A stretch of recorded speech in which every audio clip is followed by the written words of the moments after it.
Hi guys, welcome back to my channel. This is part 2 of the video that I did on signs if you're dating a narcissist or family member that is a narcissist.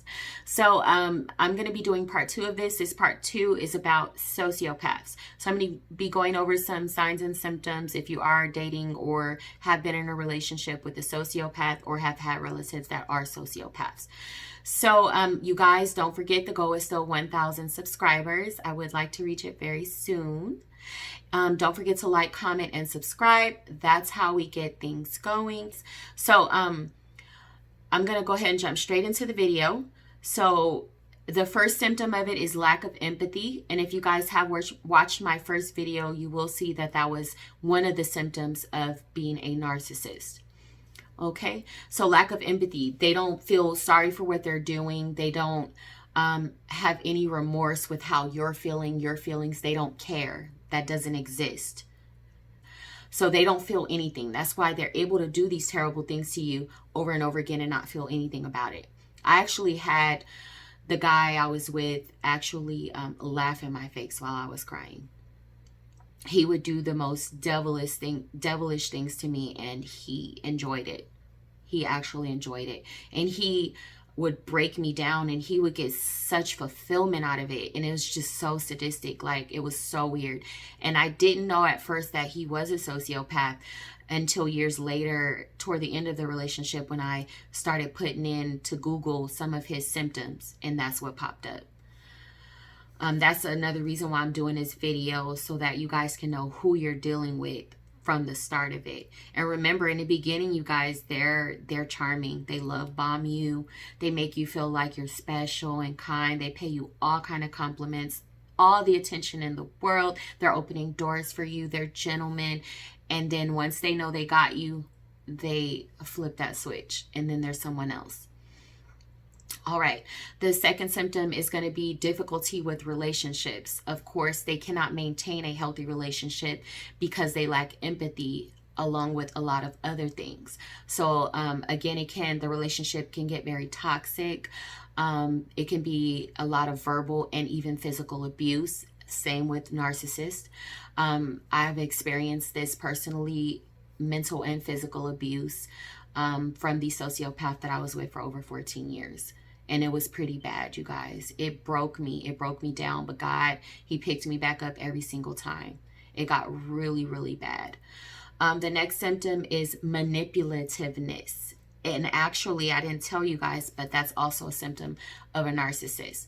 So sociopaths tend to try to seduce and, what is this? Integrate themselves with people around them for their own gain or for entertainment purposes. But this doesn't mean they're all exceptionally charismatic. They're not, trust me. It may be true of some. It can, it's often said that psychopaths, that they're superficially charming as well. So a sociopath actually has some similarities to a psychopath as well, which is scary. That's very scary and very, very alarming. Now, some of the games that they can play with you is mixing truths with lies to try and make themselves more valid, like their story is more credible. So they could say they might have saw this person at the grocery store, but they'll say, yeah, I saw so-and-so at the grocery store and she was talking about you, just so that you can have an issue with that person. Or for example, the sociopath that I was with, he was a compulsive cheater. So what he would do is have his friends calling my phone as if I was cheating with them, but given a different name, of course, just to say, see, I knew you were cheating. That's why I cheat. So they do stuff like that. And then you're crying in tears like, I don't know this person. Why are you doing this? You know, I'm not a cheater. And they love it. They feed off of that. They enjoy it. It's the highlight of their day. So it can get, you guys, it can get really scary. I've had this person use family members against me. He's still doing this. I mean, it goes on, and it never stops. You have to cut these people off cold turkey. You know, and I have kids with this person. So it's very hard, you guys. The next symptom is deceitfulness. They're liars. They can lie their butts off, and they can lie to you with a straight face. Even if they're caught, they'll just tell another lie to try and cover that lie, or just say altogether, I never said that. So oftentimes you'll feel like you have to record conversations with these people because they'll lie and they'll backtrack and say that they never said it. Even if they said it 2 minutes prior, they'll say, I didn't say that. That's not what I said. Or they'll say, that's how you took it. So that's what they do. Sociopaths have a reputation for being dishonest and deceitful. They often feel comfortable lying to get their own way. They do that all the time. Or get themselves out of trouble. So he'll lie, the person I was with, he'll lie and say, oh, that wasn't me. I didn't do that. I don't know what you're talking about. So it's always something with them. They have, and like I said, oftentimes they'll mix the truth with the lie to make it more credible, even though you know that they're lying, of course. So you'll often feel the need to record them because you have to have a weapon to defend yourself against them. And they feed off of that. They count on that. Callousness. Some might be openly violent and aggressive.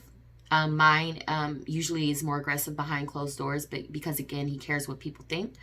Others will cut you down verbally. I've experienced that over a period of time, over and over again.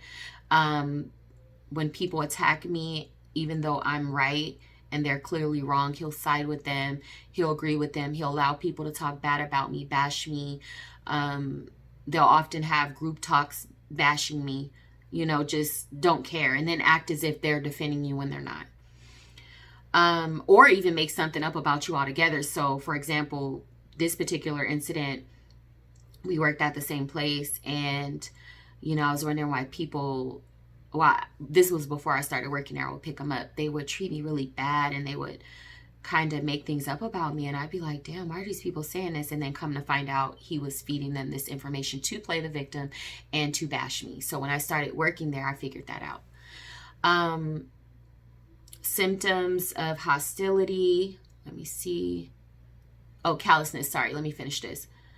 Others will cut you down verbally. Either way, people with ASP, they're abbreviating the condition, tend to show cruel disregard for others' feelings. And I experience this all the time. I think that part is the worst part of it. That part hurts the most, because when you're hurt and somebody you love doesn't acknowledge that and doesn't fix it and blame you and doesn't care about your feelings, that is cruelty. Like, it can destroy you. It really can. So oftentimes I have to remind myself, like, this person is mentally ill. Don't feed into it. Just ignore it. Just ignore it. But, it's hard. It wears on you. It wears on your self-esteem. It wears on you emotionally. It's draining, and it's hard to deal with. Another symptom is hostility. Sociopaths are not only hostile themselves, but they're more likely to interpret others' behavior as hostile, which drives them to seek revenge. So, for example, you can have a dispute with them and not be hostile at all. You could just talk just like this, and they'll say, why are you yelling? I'm not yelling. Why are you yelling? Even though they're being hostile with you. And I've experienced that as well. Still do. Symptoms of irresponsibility. So, for example, you'll say, hey, did you call the doctor to reschedule your appointment? No, they'll put it off. Or you'll say, hey, you have to tell them stuff over and over again, or do it yourself because it will never get done. Hey, did you take the trash out? They'll put things off like that. Or if it's something important like a court date, or just a life event. For example, you have a child graduating. Did you call her and tell her, happy graduation or whatever? No. You have to push them to do it. They're very irresponsible, and they expect somebody else to do everything for them. Pick up the slack. Impulsiveness. Again, that's a similar symptom to narcissism. So we all have our impulsive moments, a last minute road trip, a drastic new hairstyle, or a new pair of shoes. I'm just reading what's on the website. You just have to have the new pair of shoes. So, but for some with ASP, making spur of the moment decisions with no thought for the consequences is a part of everyday life. So let me see here. And this was said by Dr. Black. They find it extremely difficult to make a plan and stick to it. So if they make an important plan, oftentimes they'll put it off, or they won't stick to the plan. They'll just change it out of the blue, or just won't go at all, even if it's important. Symptoms of risky behavior, again, that includes drug use, being promiscuous, unsafe sex, stealing, just risky behavior in general. So I'm going to read what's on the website, and I've experienced all of these things. I've gone through so much stuff, you guys. You guys have no idea. Combined irresponsibility, impulsiveness, and a need for instant gratification. So they get instant gratification when they're doing this. It's an adrenaline rush. They enjoy it. It is not surprising that sociopaths get involved in risky behaviors. They tend to have little concern for safety of others or themselves. This means that excessive alcohol consumption, something that I've experienced with this person as well, drug abuse, compulsive gambling, unsafe sex, and dangerous hobbies, including criminal activities, are common. Another symptom is, it says, can ASP be treated? Therapy can help manage some of the symptoms and side effects, particularly in milder cases. But it's unusual for a sociopath to seek professional help, one reason being that they're a liar. And they have this persona about themselves, so you really can't get the truth out of them. In order for them to seek help, they have to be truthful, which is hard to do. So oftentimes it cannot be treated. Only God can heal them. Same thing with a narcissist. Oftentimes it is said, just to go back to the narcissist video, that people with narcissism or covert narcissists have traumatic brain injuries, TBI, just to abbreviate it, and they often have these impulses because of the injuries to their brain. And you can actually look that up, you guys. So these are just some of the symptoms of it. And again, if it's a milder case, it can be treated. Now, also, I did read where it said that children that are sociopaths can be treated if you catch it at a very early age. Once they get to about 5, you'll start to see symptoms of it. So if you can treat it right then and there and redirect the behaviors and get them counseling, oftentimes as an adult, you can counteract those bad behaviors and character traits in them. But you have to catch it when they're young, because once they get to like 15, it's too late. And then once they get to an adulthood, they've already mastered it. And it's the same thing with narcissism. Not all covert narcissists have traumatic brain injuries. It was said also, I want to clarify this, you guys, that psychopaths is a genetic disorder, and a narcissist is not. It's not a genetic disorder. Neither is a sociopath, but psychopaths are. And what else was I going to say? It was something really important regarding that. Yeah, I don't remember what it was, you guys, so I'm sorry. If it comes back, I'll leave it in a comment section and pin my comment. Okay, so this is the end of my video, you guys. The only way to deal with this, to be completely honest, is just to walk away. Just cut all ties. And if you have children, you have to figure out a way to kind of deal with them from a distance, which is something that I'm doing because I have children with a sociopath. And it's hard to clinically diagnose them because they are compulsive liars and you really can't get the truth. The best way to identify if they are is to kind of, if you want to get them clinically diagnosed, is to videotape everything. But I've noticed that the person that I was seeing that was a covert narcissist, if you videotape him, he'll change. Like, before I put the camera on him, he's one way. And as soon as I put it on, he's complete, like a snap of a finger. He's completely different because he knows I'm filming him. So you would have to kind of like do it in secret. And the only way I know to do that will be like to get like one of those little pins that videotapes that they can't see, that you can stick on your shirt, or maybe a hidden camera in the room or something like that. Other than that, there will be no real way to clinically diagnose them.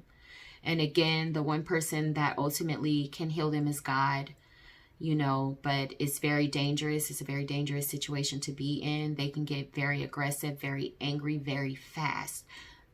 And you can't really confront them because they get very defensive. And a lot of them will get violent with you. It doesn't matter what you say, what you do to try to help them. You can give them your liver and it still won't matter. It still will not. They will never be loyal to you. Ever. They don't have it in them. They can't be loyal. It's just not going to happen. If you guys have any experiences with a sociopath, tell me your story down in the comment section. I do appreciate you guys listening to this video. I hope it was helpful. You guys don't forget the goal. And please like, comment, subscribe, and share my videos. Until the next time.